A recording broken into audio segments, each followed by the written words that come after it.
রাধে রাধে জানিয়ে আজকে ভিডিওটা শুরু করছি। রাধা অষ্টমীর ঠিক পরের দিনকার ভিডিও এটা। রাধা অষ্টমীর পরের দিন সকালবেলায় সকাল সকাল কিন্তু গোপাল সোনাদের ঘুম ভাঙিয়ে দিলাম। এখানটায় বড় গোপাল সোনা আর রাধারানী কিন্তু শুয়ে আছে। তো রাধা অষ্টমীর পরের দিন কিন্তু অনেক কিছু করার নিয়ম কানুন আছে। ঠিক যেমন জন্মাষ্টমীর পরের দিন নন্দোৎসব পালন করা হয়, ঠিক সেইভাবেই কিন্তু রাধা অষ্টমীর পরেও সেই নিয়মগুলো থাকে। তো আজ আমি নিজের হাতে রাধারানী গোপাল সোনার জন্য খাবার বানাবো। এবার ভিডিওটা তোমরা দেখতে থাকো স্কিপ না করে।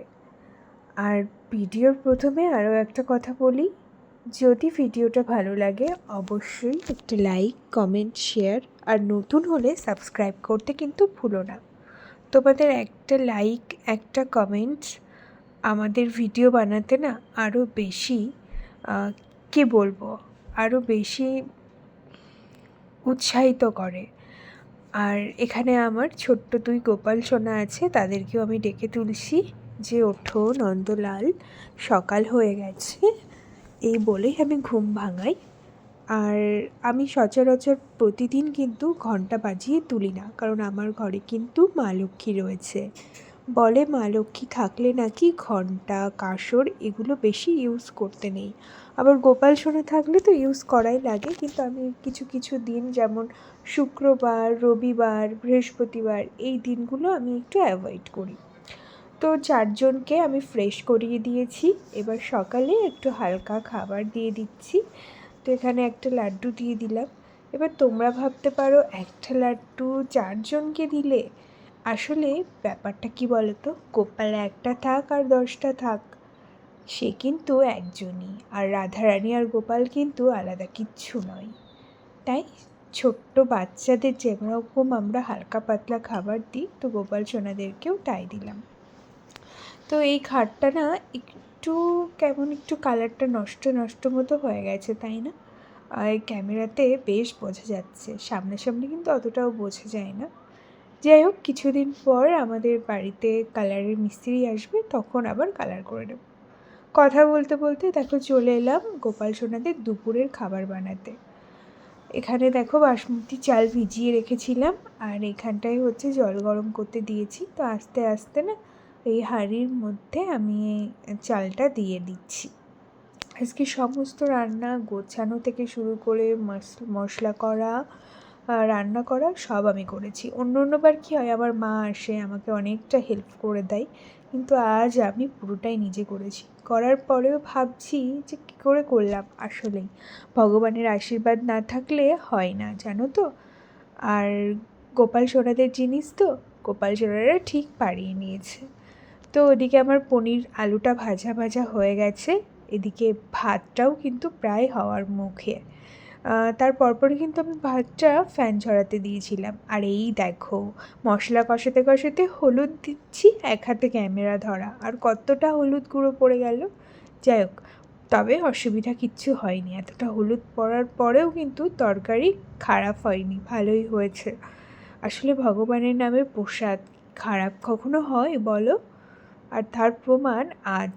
নর্মালি অন্যান্য তরকারিতে হলুদ বেশি পড়ে গেলে না, হলুদ যেমন কম মাত্রায় হলেও ভালো লাগে না, বেশি মাত্রায় হলেও ভালো লাগে না, কিন্তু দেখো ভগবানের প্রসাদ কোনো কিছুই বোঝা যাচ্ছে না। এদিকে আমি সমস্ত ফ্রাইড রাইসের সবজি যেমন বিন, গাজর, ক্যাপসিকাম কেটে নিয়েছি। কড়াইতে আমি হালকা একটু রিফাইন অয়েল আর একটু বেশি করে ঘি দিয়েছি। এই সবজি ভাজার সময় কিন্তু রিফাইন অয়েলটা একটু হলেও দিতে হয়, পুরোপুরি ঘিতে ভাজতে গেলে কিন্তু ভালো হয় না। আর এই কাজু কিশমিশটাও আমি একসাথে দিয়ে দিচ্ছি। আর এই সমস্ত বাসন কিন্তু আমার পুরো নিরামিষ, ঠিক আছে? তো সেই জন্যই কিন্তু এই সমস্তগুলো ইউজ করছি। আর এখানটায় আমার পনিরের ঝোলটা পুরো রেডি। জাস্ট একটু গরম মশলা দেব, দিলে কিন্তু নামিয়ে নেবো। তো এই যে গরম মশলাটা দিয়ে দিচ্ছি, এবার কিন্তু আমি নামিয়েও নেব, মানে গ্যাসটা অফ করে দেবো। তো এদিকে একটু চিনি দিয়ে দিচ্ছি। আমার যেহেতু চিনি খাওয়া বারণ, আর প্রসাদটা তো পরে আমাকেও কিছুটা খেতে হবে, তো সব কিছু মাথায় রেখে আমি কিন্তু ওই যে আখের চিনি বলে সেটা একটু দিয়ে দিলাম। নর্মালি এটা না থাকলে আমি একটু গুড় ইউজ করি, চিনিটা আমি ভীষণই কম ইউজ করি, কারণ চিনিটা খাওয়া আমার বারণ আছে। আর এখানটায় দেখো আমি রাইসটাও করে নিলাম। কি তাড়াতাড়ি হয়ে গেল বলো, যতটা তাড়াতাড়ি ক্যামেরায় হয় এতটা তাড়াতাড়ি কিন্তু রিয়েল লাইফে হয় না। তো এখানে যে 5 রকম ভাজা সেটাও ভেজে নিলাম, তো সেটা আর তোমাদের সাথে শেয়ার করতে পারিনি কারণ প্রচণ্ড গরম লাগছিল, আর রান্না করার পরেও অনেক কাজ থাকে বোঝোই তো, সব কিছু করেই তো পুজোর ঘরে ঢুকতে হয়, এই জন্য সবটা আর ক্যামেরা বন্দি করা সম্ভব হয় না। তো চলে এসেছি ঠাকুর ঘরে। তো আজকে অনেকটা লেট হয়ে গেছে জানো তো, সচরাচর 12টার আগে আগে কিন্তু আমি গোপাল সোনাদের স্নান করিয়ে দিই।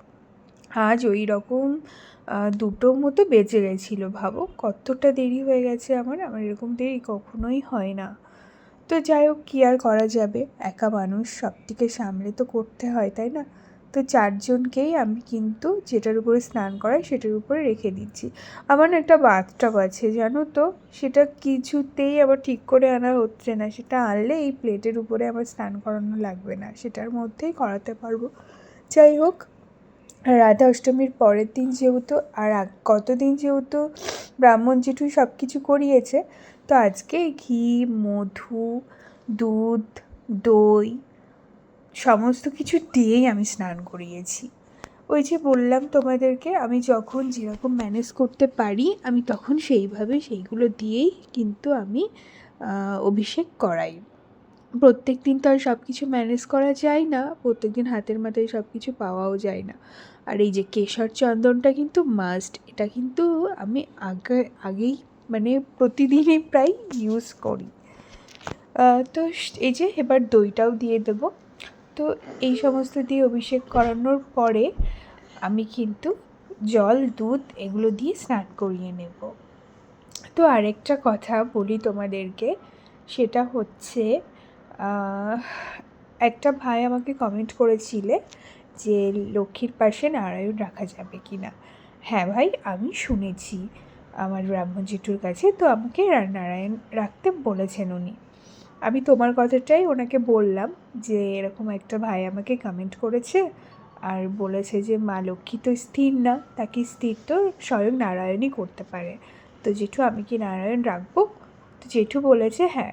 এবার বলি, আমাদের বনগাঁতে না আমার যে টাইপসের লক্ষ্মী ঠাকুর আর কি, ওনার সাথে মানিয়ে নারায়ণ আনতে গেলে আমাদের বনগাঁতে পাওয়া যাবে না।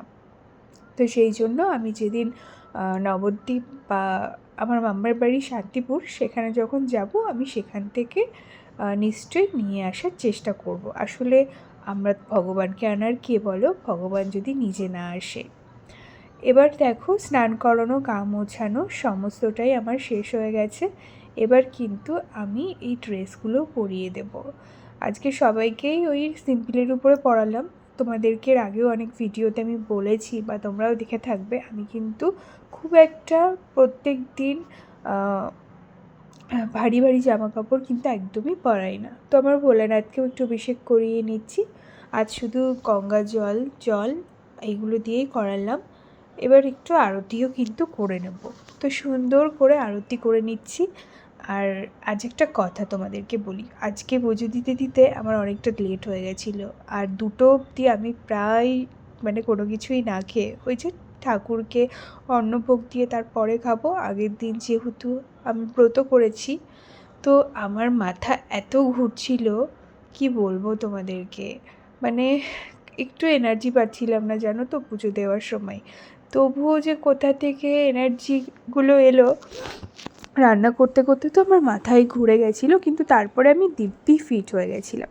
আর এই যে এখানে দেখো ফ্রাইড রাইস, স্যালাডে শসা দিয়েছি, পনির আলুর তরকারি করেছি, দই দিয়েছি, ফল কেটে দিয়েছি, আর তাড়াহুড়োতে না পায়েসটা বানাতে পারিনি, তাই আমি শুধু দুধটাই ওখানে দিয়েছি আর 1 গ্লাস জল। এবার দেখো একটু হাওয়া করে দিচ্ছি সবাইকে। আর আমার মা লক্ষ্মীকে কেমন লাগছে নতুন রূপে সেজে, এটা নিশ্চয়ই কমেন্ট বক্সে কমেন্ট করে তোমরা জানাবে। তো যেভাবে যেভাবে আরতি করা হয় সেভাবে কিন্তু আমি আরতি করছি। ব্যাস এই অবধি। রাধে রাধে বন্ধুরা।